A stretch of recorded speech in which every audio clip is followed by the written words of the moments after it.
Hi everyone, this is Mr. Trio, and today we will begin the second focus point in how effectively did the USA contain the spread of communism. And this focus point, of course, is on Cuba. Why did America become involved in Cuba? As the second focus point in this chapter, one of the things that we will be looking at is specifically how this was perhaps the greatest threat to the United States during the time of the Cold War. And because of the proximity from Cuba to the United States, the stakes are a little bit different than the Korean War or Vietnam. So it's just something to keep in mind as a part of the larger story that we are telling today. We're going to focus on three big ideas connected to Cuba. The first being NIMBY. Now, this is a term that you may not be familiar with, and it's kind of slang. So let me take a little time to talk about this. NIMBY means not in my backyard. And specifically, how this relates to the Cuba story is that if you look at a map of the world, Cuba and the state of Florida are extremely close to each other.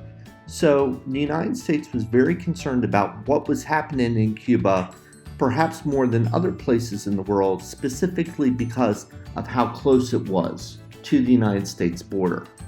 And I have some examples: a nuclear power plant, a fraternity house, a garbage landfill, a sports stadium with thousands of fanatics, or a chicken farm.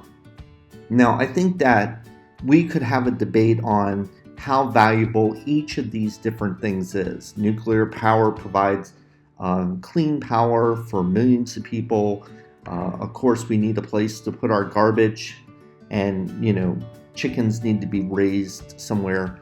But if you were given the choice to live in a neighborhood that was near a nuclear power plant or a garbage site or a chicken farm or a loud, noisy stadium, more than likely you would choose not to live in that neighborhood. So this is sort of the same concept, is that we often believe that certain things are a necessary thing or they're a nuisance, but as long as we don't see them or have them directly in contact with us, it's okay. And that is the whole concept behind Cuba and the United States and the story that we will be telling today. NIMBY, not having these types of issues in the United States backyard. The second big idea is nuclear proliferation. Now, nuclear proliferation means essentially the spreading of nuclear weapons. And essentially, one of the things that we're seeing during the 1960s is that by this time, the United States, of course, had nuclear weapons since World War II. The Soviet Union has nuclear weapons at this time. But what the United States was really concerned about is the spreading of nuclear weapons to other nations. And last but not least, the big idea for Cuba is we're going to be focusing on the decision-making process and the decisions specifically that President Kennedy had to make during his term in office. So here's some background information about Cuba. Cuba is a small island nation in the Caribbean. It had been a colony of Spain. After the Spanish-American War, Cuba had gained its independence from Spain and was an independent country. One of the things that happened at the end of the Spanish-American War is there was a port known as Guantanamo Bay that the United States was able to get as a reparation in this war. And even today, the United States operates a naval and marine base there at Guantanamo Bay in Cuba. During this time period, specifically because Cuba was very close to the United States was always meddling in their affairs. They were very concerned about the state of government, who was in power, and they also had a very strong influence on exports and imports.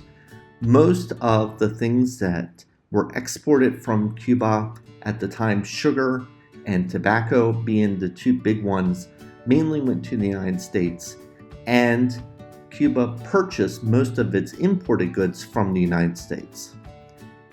U.S. business and government had a very large presence in Cuba, and Cuba was often considered sort of America's playground, in that you could go to Cuba and have a wonderful Caribbean vacation and get to do things that were in many cases illegal in the United States. And the book points out that there was a lot of drinking, gambling, and prostitution in Cuba, which was very attractive to certain U.S. interests. Now, this all changes in 1959 when there is a revolution. And here we have a side-by-side comparison. On the left is President Batista, who was supported by the U.S., and Fidel Castro, who was supported by the Soviet Union.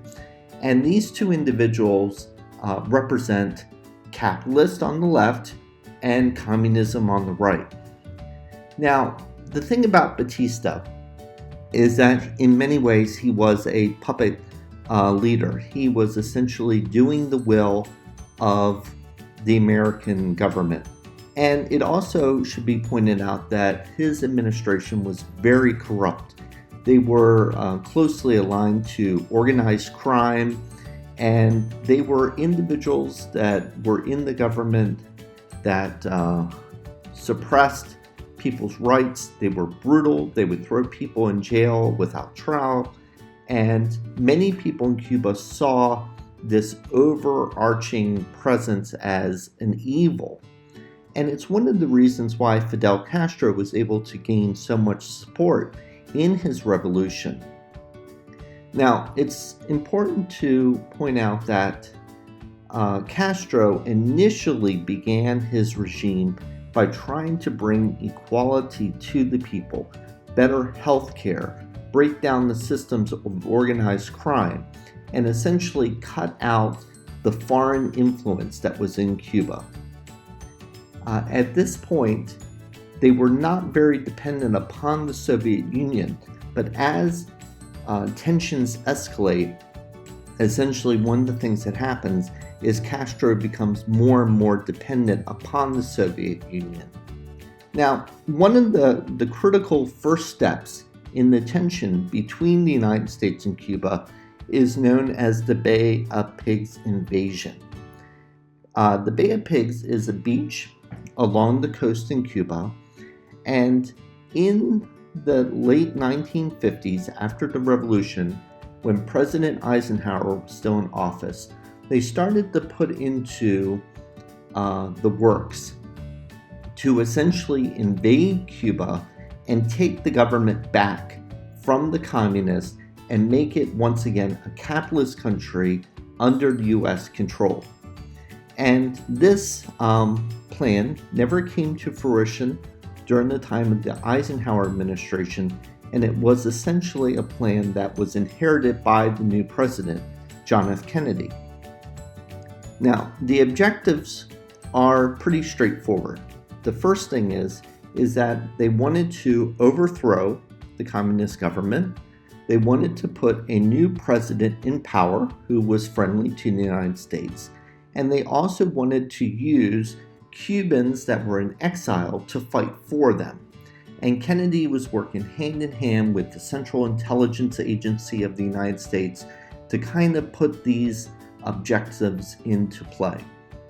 There is a fascinating story behind this, of course, that we can't go into all the details, but essentially the CIA was training Cuban people in exile. They were trying to create a scenario where it looked like the Cubans were fighting back, but of course the United States was pulling all the strings. The Bay of Pigs invasion, however, turned out to be a disaster for the United States for several reasons. The revolutionaries under Fidel Castro and individuals like Che Guevara took advantage of the fact that the secret plans about this invasion essentially got out. So they knew exactly where the invasion was going to take place and when it would take place. They also were able to take advantage of the fact that the locals in Cuba did not get behind this invasion and essentially continued to support the revolutionaries. Last but not least, because of this invasion, it really helped to show that the revolution was the right choice for Cuban people.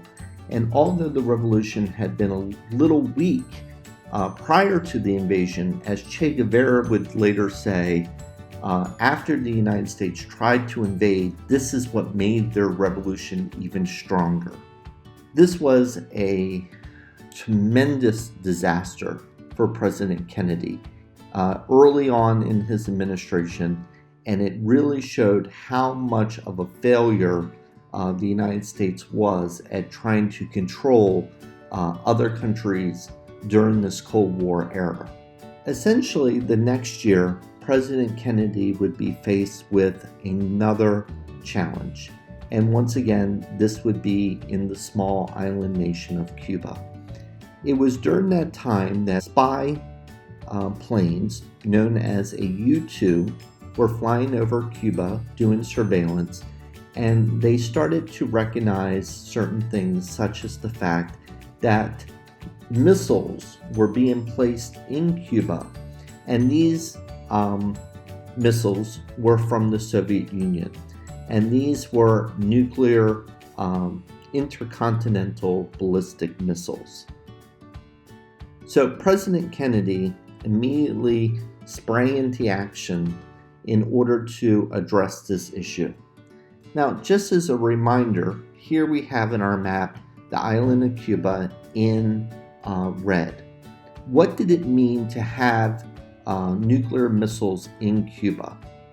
First of all, even a short-range missile could reach states like Florida and Georgia and that lower eastern part of the United States. Medium-range missiles could reach cities like New York and Washington, D.C., the capital. But an intercontinental ballistic missile had the capacity to strike anywhere in the United States.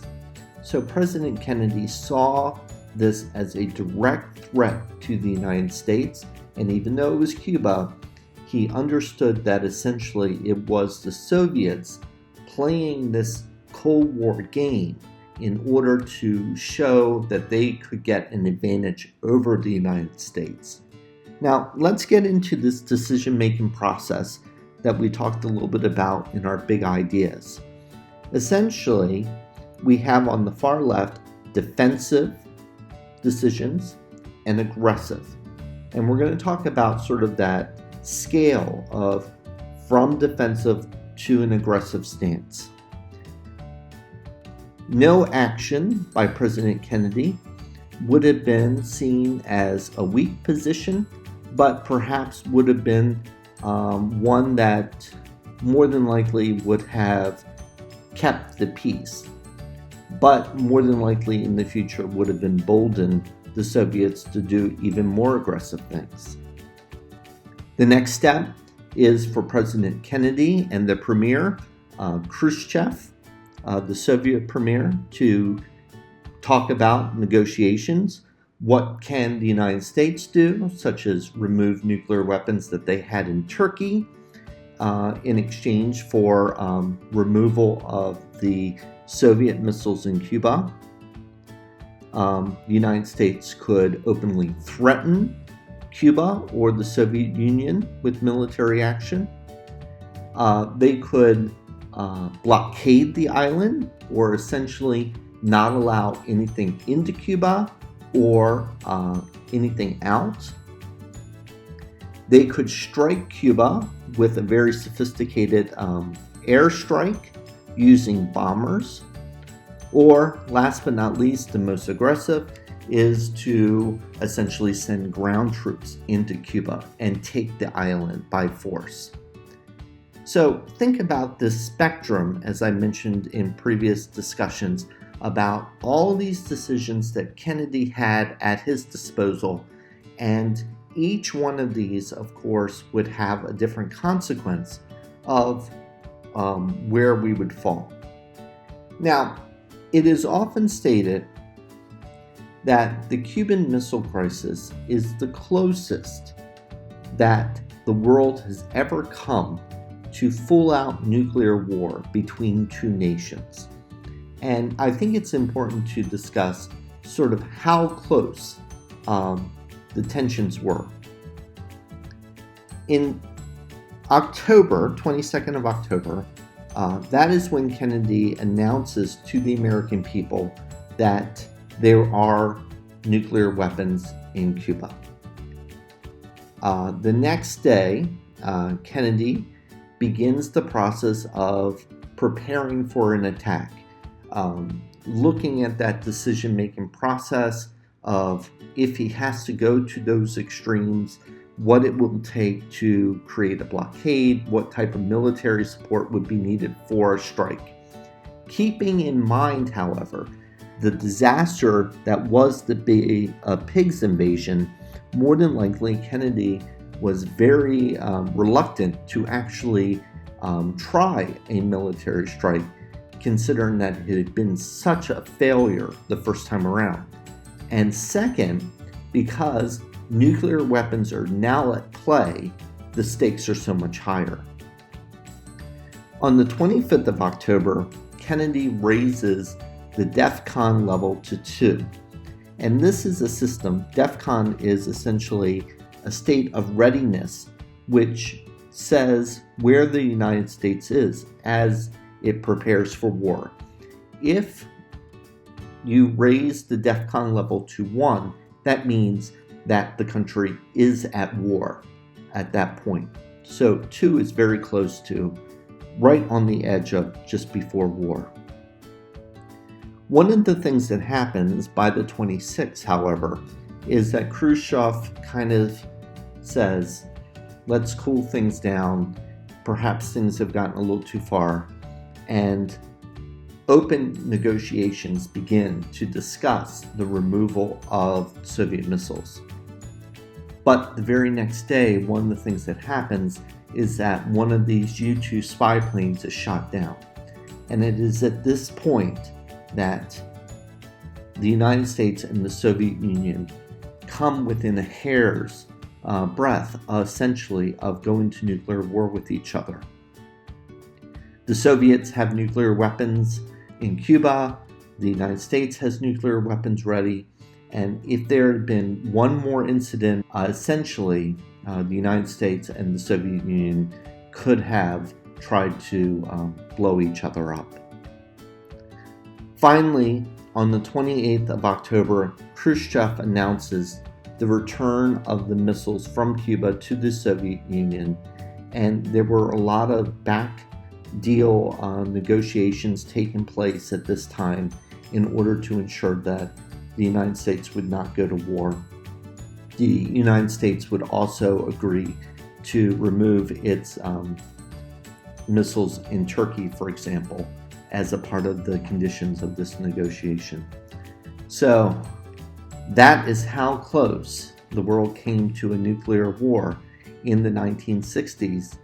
And specifically, it was about the island of Cuba and how the United States and the Soviet Union were using sort of this proxy war to fight the larger war, the Cold War, during this time period. Spend some time in our textbook and specifically look over that decision-making process, which is outlined, and the primary sources in our textbook. I think that you'll find this all very valuable as a larger part of the story of how effectively did the USA contain the spread of communism. Thanks for joining me, and look for other videos in this series as we continue to talk about this topic.